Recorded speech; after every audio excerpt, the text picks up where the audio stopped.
But what if your husband has ADHD or suffers depression or drinks too much or does other things that drive you bonkers? What if he's the problem? That's what a woman messaged me this week, wondering if coaching was a fit for her.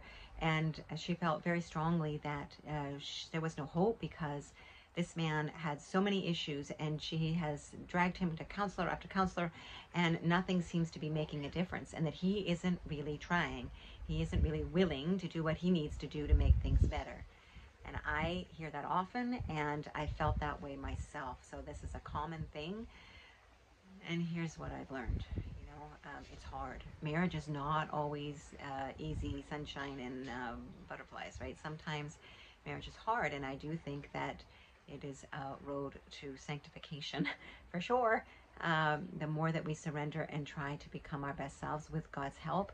What I learned was that as long as my finger was pointed over there and I was saying a lot of he, if only he, that had me in a place where I was a victim. It made him a villain, and then I was the victim who was subject to misery because of all that he had wrong going on with him. And I lived that way for a long time, and I don't want to live that way anymore.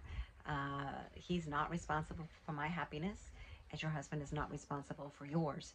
That we alone as women are responsible for our happiness, and that we don't have to take on someone else's problems or misery.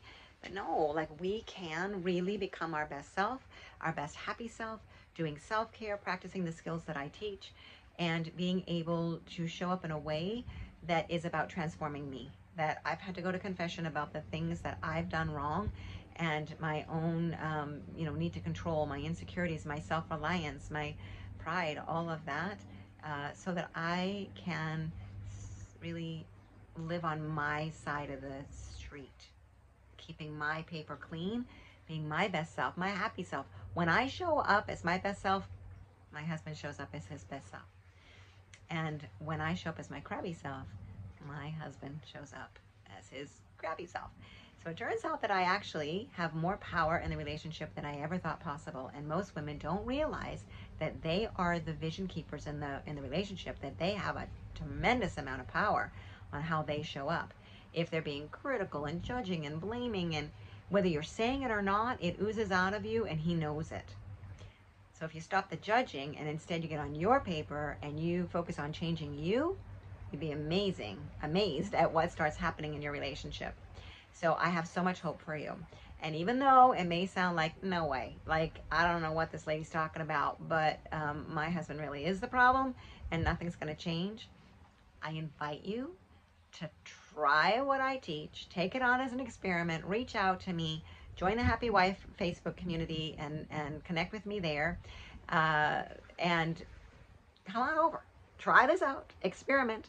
I'm going to promise that that you won't be the same woman when you get done working with me, and that things can change. All right. There's so much hope, especially with God on your side.